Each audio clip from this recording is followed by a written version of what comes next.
Имя младшего лейтенанта Заура Джибилова знает каждый житель республики. Прошло ровно 2 года с тех пор, как герой России ценой собственной жизни предотвратил крупный теракт.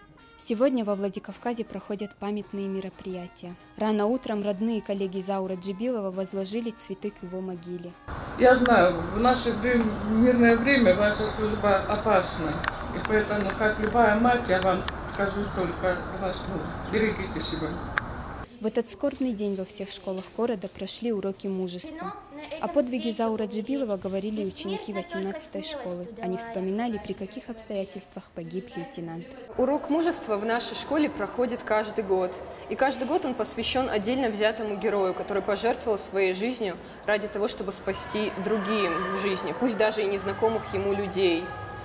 И мне кажется, это очень благородно, и в каждом это оставляет огромное впечатление, вызывает кучу эмоций. Почтили память Заура Джибилова и в музее МВД. Здесь собрались курсанты и молодые сотрудники правоохранительных органов. На экспозиции представили личные вещи Заура Джибилова. После минуты молчания собравшимся показали документальный фильм о событиях 3-летней давности, о подвиге молодого офицера. Тинатин Музашвили, Залина Губурова, Цамас Шипшев, Осетия ТВ.